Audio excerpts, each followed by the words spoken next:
నాన్ని ఎలా మార్చగలదో చెప్పే ఉదాహరణగా చెప్పొచ్చు.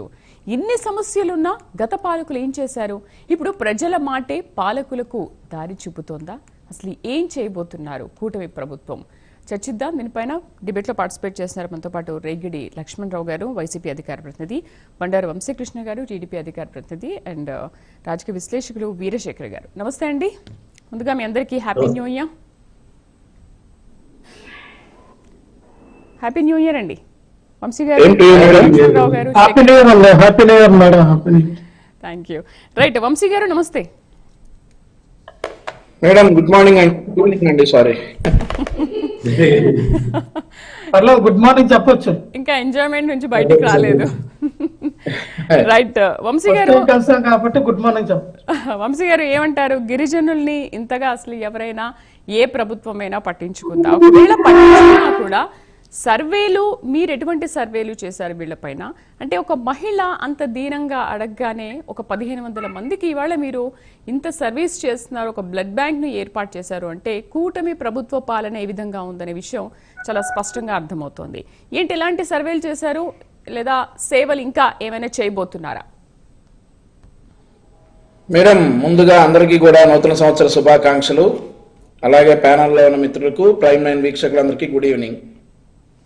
ఈరోజు గిరిజన ప్రాంత ప్రజల సమస్యలు తీర్చడానికి కూటమి ప్రభుత్వం ఖచ్చితంగా పనిచేస్తూ ఉంది. అందులో భాగంగానే డిప్యూటీ సీఎం పవన్ కళ్యాణ్ గారు ఆయన అధికారంలోకి లేనప్పుడు కూడా ఈ గిరిజన ప్రాంతాల వారి సమస్యల కోసం పోరాడినటువంటి సందర్భాలు ఉన్నాయి. ఏదైతే పవన్ కళ్యాణ్ గారు అధికారంలోకి లేకముందు అంటే 2024కి ముందు పలు అంశాల్లో గిరిజనుల కోసం పోరాడినటువంటి సందర్భాలు ఉన్నాయి.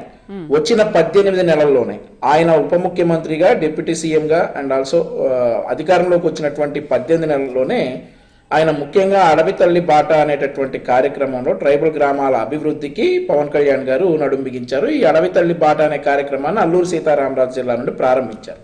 దీని ముఖ్య ఉద్దేశం ఏంటంటే సుదీర్ఘ గిరిజన గ్రామాల రోడ్లు, పునఃప్రవేశ మార్గాలు, తాగునీటి ప్లాంట్లు, ఆరోగ్య కేంద్రాలు, స్కూల్స్, అంగన్వాడీ కేంద్రాలు వంటి మౌలిక సదుపాయాలను అభివృద్ధి చేయటం. అంటే ఇప్పటి వరకు అక్కడ లేనటువంటివి 2019 నుండి 24 వరకు జగన్మోహన్ రెడ్డి గారు చేశారు అని చెప్పుకుంటున్నటువంటివి కూడా అక్కడ లేవు. కాబట్టి 2024 నుండి ఈ 18 నెలల్లో అడవి తల్లి బాట అనేటటువంటి కార్యక్రమంలో 625 గిరిజన గ్రామాలకు ఇప్పటి వరకు 1096 కిలోమీటర్ల మేర రోడ్లు నిర్మించారని 1000 కోట్ల రూపాయల పెట్టుబడితోటి. సో ఇట్లాంటి కార్యక్రమాలు వాళ్ళ జీవనోపాధి అండ్ ఆల్సో ఆదాయాన్ని పెంచేటటువంటి ఆ మార్గాలను కూడా పవన్ కళ్యాణ్ గారు వాటి అనుగుణంగా పనిచేస్తా ఉన్నారు. ఇక ముఖ్యంగా వారి ఆరోగ్యం, ఇప్పుడు మనం అనుకున్నాం, వారి ఆరోగ్య విషయాల్లో కూడా పవన్ కళ్యాణ్ గారు చాలా శ్రద్ధ తీసుకున్నారు. దాని ప్రకారమే ఇప్పుడు ఈ రోజు ఈ బ్లడ్ బ్యాంక్ మంజూరు చేయటం కానీ ఏదైనా కానీ ఈ సికిల్ సెల్ బాధితులు ఎవరైతే ఉన్నారో వారి నుంచి వచ్చినటువంటి కన్నీటి చుక్క, వాళ్ళకి అక్కడ వస్తున్నటువంటి కష్టాలన్నీ కూడా పవన్ కళ్యాణ్ గారు ఆయన చేసినటువంటి విజ్ఞప్తిలో చూసి ఆయన చలించిపోయి ఈ రోజు ఈ సికిల్ సెల్ బాధితుల కోసం 1500 మంది కోసం అరకు ప్రాంతంలో బ్లడ్ బ్యాంక్ నిర్మించడానికి ఆయన పూనుకున్నారు. అలాగే ఇంకా ఏదైనా ఆరోగ్య సమస్యలు ఉన్నా కానీ గతంలో మనం చూసుకుంటే వారికి సరైనటువంటి వైద్య సదుపాయాలు ఉండేవి కాదు. చాలా మంది ప్రెగ్నెంట్ లేడీస్ కూడా వాళ్ళు డోలీలు కట్టుకుని బయటకు రావాల్సి వచ్చినటువంటి పరిస్థితి ఉండేది. ఆ పరిస్థితులన్నీ ఇంకా ఉండకూడదని చెప్పేసే ఉద్దేశంతో వాళ్ళకి రోడ్లు వేయటం కానీ, కనెక్టివిటీ కానీ, హాస్పిటల్ కనెక్టివిటీ కానీ చాలా ఇట్లాంటి కార్యక్రమాలు ఎన్నో చేస్తూ ఉన్నారు.